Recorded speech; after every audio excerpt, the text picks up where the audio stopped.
Hello friends, நான் அஸ்வின் பாபு. இன்னைக்கான வீடியோவில் ஈரான் வார் ஆரம்பித்து ரொம்ப நாளாக போய்கிட்டு இருக்கு. பல உயிர்கள் போய்கிட்டு இருக்கு. உலகத்துடைய சப்ளை செயினே கட்டாயி நின்றுட்டு இருக்கு. நிறைய பேருக்கு பெட்ரோல் கிடையாது, கேஸ் அண்ட் சிலிண்டர்ஸ் எதுவும் கிடையாது. பல நாடுகள் இதனால் பாதிக்கப்பட்டு இருக்குன்றது உண்மை. இது முடியுமா முடியாதா, எதனால் இவ்வளோ ப்ராப்ளம் கிரியேட் ஆகி போய்கிட்டே இருக்குது அப்படின்றத இந்த வீடியோவில் டீட்டெயிலாக பார்க்கலாம். பட் அதுக்கு முன்னாடி இந்த மாதிரியான வீடியோஸ் நீங்கள் ரெகுலராக பார்க்கணும்னு ஆசைப்பட்டீங்கன்னா சப்ஸ்கிரைப் பண்ணிட்டு சப்போர்ட் பண்ணுங்கள். டெய்லி ஒரு வீடியோ போஸ்ட் பண்ணுவேன். இன்னைக்கான வீடியோ ஈரான் வாருடைய ஒரு ஜென்ரல் பாயிண்ட் ஆஃப் வியூவாக தான் இருக்க போகுது. ஓகேங்களா? ஓகே, ஃபர்ஸ்ட் திங் நீங்கள் யோசிச்சு பாருங்கள். உலகத்திலே மிகவும் சக்தி வாய்ந்த ஒரு நாடுன்னு சொன்னால் நம்ம அமெரிக்காவை கண்டிப்பாக சொல்லலாம். அது மட்டும் இல்லாமல் இனோவேஷன்ஸ் அதிகமாக இருக்கிறது, பெரிய பெரிய சயின்டிஸ்ட்லாம் இருக்கிற நாடு, புதுசாக கண்டுபிடிக்கிற அந்த வெப்பன்ஸ் கண்டுபிடிக்கிறது இஸ்ரேலை கண்டிப்பாக சொல்லலாம். அமெரிக்காவில் இருக்க மிகப்பெரிய பெரிய சயின்டிஸ்ட் எல்லாருமே மோஸ்ட்லி இஸ்ரேலியன்ஸாக இருக்காங்க. ஓகே, இவங்க ரெண்டு பேருமே சேர்ந்து ஈரானுன்ற ஒரு நாடை போட்டு செம்மட்டி அடிக்கிறாங்க. பட் ஆனால் அவங்களால மீண்டும் மீண்டும் எழுந்து வந்துக்கிட்டே இருக்க முடியுது. எதனால், என்ன காரணம்? இவங்க மிகவும் பெரிய பெரிய அமௌண்ட்டெல்லாம் செலவு பண்ணி கொண்டு போகிற எக்யூப்மெண்ட்ஸை கொண்டு போனாலும், ஒரு வெப்பனை கொண்டு போனாலும், ஈரான் வந்து சின்ன சின்ன அமௌண்ட்டை செலவு பண்ணி சின்ன சின்ன ட்ரோன்ஸ், ஒரு குடிசை தொழில் மாதிரி வீட்டுக்கு வீடு ஒரு ட்ரோன் செய்வோன்ற மாதிரி சின்ன சின்ன அமௌண்ட்டை ஸ்பெண்ட் பண்ணி ட்ரோன் செஞ்சு பெரிய பெரிய வெப்பன்ஸை வீழ்த்திக்கிட்டு இருக்காங்க. ஓகே, இதனால தான் அமெரிக்காவால் சீக்கிரமாக ஈரானை வீழ்த்த முடியல. ஈரானுன்றது சின்ன சின்ன நாடு கிடையாது, அது மிகவுமே பெரிய நாடு. ஒரு காலத்தில் நீங்கள் யோசிச்சு பாருங்கள், அதை நான் சொல்கிறேன் ஒரு காலத்தில் எப்படி இருந்தாங்கன்னு. பட் இப்போ இதுக்கு வருவோம்.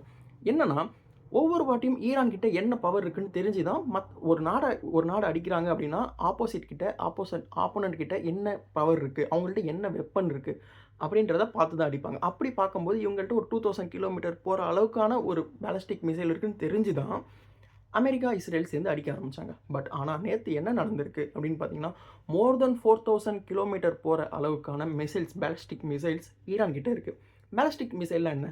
அது வந்து ஒரு பவரான ஒரு வெடிகுண்டுன்னு வச்சுக்கோங்களேன். ஒரு வார்ஹெட், எந்த கைண்ட் ஆஃப் வார்ஹெட், ஒரு ஈவன் நியூக்ளியர் வெப்பனாகவுமே இருந்தாலுமே அது ஒரு இடத்துலேருந்து இன்னொரு இடத்துக்கு எந்த அளவுக்கு தூரமாக கொண்டு போய் அவங்களால லேண்ட் பண்ண முடியுன்றத யூஸ் பண்ணுற ஒரு ஒரு வெஹிக்கல் தான் வந்து பார்த்திங்கன்னா அந்த பேலஸ்டிக் மிசைல். ஒரு இடத்துலேருந்து இன்னொரு இடத்துக்கு. ஸோ அதை யோசித்து அமெரிக்கா ரொம்ப தூரமாக இருக்காங்க.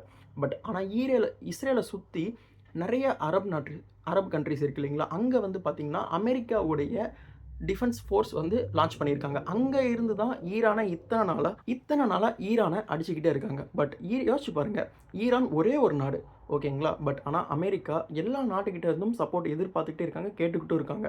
அது மட்டும் இல்லாமல் மற்ற எல்லா கண்ட்ரிக்கிட்ட இருந்தும் அவங்கவுங்களுடைய அந்த ஃபோர்ஸை இறக்கி வச்சுருப்பாங்க இல்லைங்களா? அந்த டிஃபென்ஸ் ஃபோர்ஸ் இருந்து அந்த ஒரு லேண்ட் மாஸை யூஸ் பண்ணி அமெரிக்காவும் இஸ்ரேலும் சேர்ந்து அடிச்சுக்கிட்டு இருக்காங்க. ஆனால் ஈரான் அவங்க இடத்துல இருந்து மட்டும்தான் மற்ற எல்லா கண்ட்ரியும் அடிக்கிறாங்க.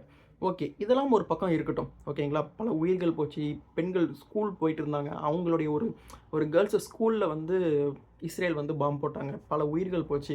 இதெல்லாம் ஒரு பக்கம் இருந்தாலும் நீங்கள் யோசிச்சு பாருங்கள், இந்த போர் எதனால் நடக்குது, என்ன ரீசன், ஏன் முடியவே மாட்டேங்குதுன்றதுக்கு ஒரு மிக முக்கியமான காரணம் என்ன தெரியுமா?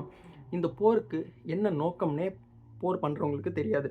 அமெரிக்கா பல வாட்டி சொல்லிட்டாங்க, இது போர் எதுக்குன்னு நிறையா கொஸ்டின்ஸ் கேட்டாலுமே, மீடியாஸ் கொஸ்டின் பண்ணாலுமே அவங்கள்ட்ட இருந்து வர ஒரே பதில் என்னென்னா, இந்த லீடர்ஷிப் கரெக்டாக இல்லை, அங்கே இருக்க மக்களுக்கு நாங்கள் வந்து ஒரு சுதந்திரத்தை கொடுக்கணும் அப்படின்னு சொல்லிட்டு அமெரிக்கா ஒரு டைம் சொல்கிறாங்க.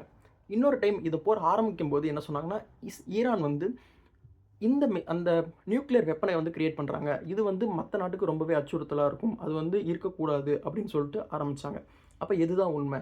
இப்போ வரைக்கும் அந்த லீடர்ஷிப் போகணும் அப்படின்னு தான் சொன்னாங்க. அந்த லீடரையும் கொண்டுட்டாங்க, அந்த சுப்ரீம் லீடரும் கொண்டுட்டாங்க, அதுக்கப்புறம் வர லீடரும் கொண்டுடுறாங்க. பட் ஆனால் திரும்பி அந்த போர் நடந்துகிட்டே இருக்குது. ஏன்? ஈரானும் அதை தான் கேட்குறாங்க, ஏன்டா எங்களை அடிக்கிறீங்க, கம்முன்னு இருந்தீங்கன்னா நாங்களும் கம்முன்னு இருப்போம், அந்த ஸ்டேட் ஆஃப் ஹார்மஸை விட்டுருவோம், எல்லா நாடும் அவங்கவுங்க வேலையை பார்த்துட்டு இருக்கலாம் அப்படின்னு தான் சொல்கிறாங்க. இதிலே வந்து பார்த்திங்கன்னா இதில் முக்கியமான விஷயம் என்னென்னு பார்த்தீங்கன்னா, ஈரான் ஆல்ரெடி ஒரு அக்ரிமெண்ட்டில் சைன் பண்ணியிருக்காங்க. நாங்கள் நியூக்ளியர் வெப்பனை கிரியேட் பண்ண மாட்டோம். கிரியேட் பண்ணுறாங்க, பண்ணாமல் போகிறாங்க, அது அடுத்த விஷயம். பட் ஆனால் அவங்க சைன் பண்ணியிருக்காங்க, அவங்க இன்னும் பண்ணி முடிக்கல. இதுக்கு முன்னாடி சதாம் ஹுசைன் ஒருத்தர் இருந்தார், அவரையும் வந்து பார்த்திங்கன்னா இதே மாதிரி தான் சொன்னாங்க, ஓகேங்களா? ஈராக்கில் இது மாதிரி வந்து நியூக்ளியர் வெப்பன் கிரியேட் பண்ணுறாங்க, அதனால் அவங்கள வந்து தூக்கில் போட்டாங்க அமெரிக்கா. ஸோ இது மாதிரி ஏதாவது ஒரு ப்ராப்ளமை க்ரியேட் பண்ணிக்கிட்டே இருக்காங்க. பட் ஆனால் இதுக்கு உள்ளார இருக்க அரசியல் மிகவுமே பெருசு. ஒரு டாலரை டீடாலரைஸ் பண்ணுறதா இருந்தாலும் சரி, அது மட்டும் இல்லாமல் இஸ்ரேலுடைய நாடு ஈரான் எங்களுக்கு தான் சொந்தம், அந்த மாதிரி இருக்கிறதா இருந்தாலும் சரி, வெளிப்படையாக இதுதான் பாயிண்ட், இதுக்காக தான் போர் நடக்குதுன்னு இப்போ வரைக்கும் கிளாரிட்டியாக எதுவுமே கிடையாது. அது ஒன்றே ஒன்று தான் பெரிய ரீசன் இந்த வார் இவ்வளோ நாளாக கண்டினியூ ஆகி போய்கிட்டே இருக்கிறதுக்கு. நீங்கள் யோசிச்சு பாருங்கள், ஒரு காலத்தில் ஈரானே சொல்லியிருக்காங்க, ஈரானே வந்து ட்வீட் பண்ணியிருக்காங்க என்னென்னா, நாங்கள் வந்து மற்ற நாடு மாதிரி கிடையாது, சின்ன சின்ன நாடு கிடையாது. எங்கள்கிட்ட நியூக்ளியர் வெப்பன் கிடையாது தான். ஆனால் ஒரு காலத்தில் நாங்கள் ஒரு பெர்ஷியன் எம்பரர் இருக்கிறதுலே உலகத்திலே மிகப்பெரிய எம்பரர் அதுதான். ஒரு காலத்தில் 2500 வருஷங்களுக்கு முன்னாடி இருந்த ஒரு மிகப்பெரிய அரசாங்கம் வந்து பார்த்திங்கன்னா பெர்ஷியன் எம்பரர். இதில் வந்து பார்த்திங்கன்னா உலகத்திலே 44% மேற்பட்ட மக்களால் ஆண்டப்பட்டது.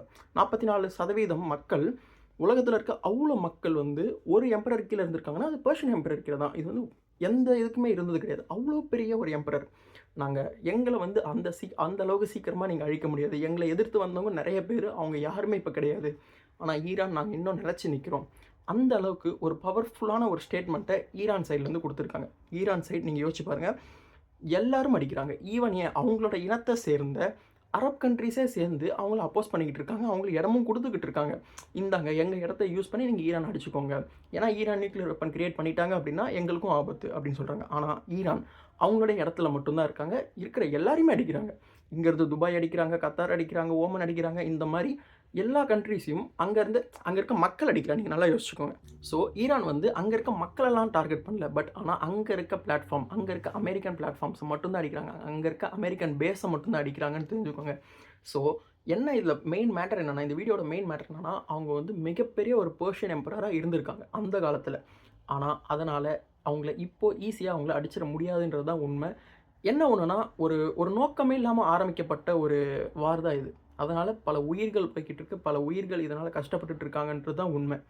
ஸோ இதுதான் இந்த வீடியோவில் நான் இதுதான் எக்ஸ்பிளைன் பண்ணணும்னு ஆசைப்பட்டேன். இதுதான் என்னுடைய பாயிண்ட் ஆஃப் வியூ தான், மக்களோட பாயிண்ட் ஆஃப் வியூ இதுவாக தான் இருக்குது. உங்களுக்கு ஏதாவது இதுக்கு மேலே எதாவது தெரிஞ்சது அப்படின்னா கமெண்ட் பண்ணுங்கள், நானும் தெரிஞ்சுக்கிறேன். இந்த வீடியோ பிடிச்சிருந்துச்சுன்னா லைக் பண்ணுங்கள், ஷேர் பண்ணுங்கள், சப்ஸ்கிரைப் பண்ணுங்கள். ஸோ வார் முடிஞ்ச அளவுக்கு சீக்கிரம் முடியணுன்ட்டு ப்ரே பண்ணிக்கலாம். Thank you, by.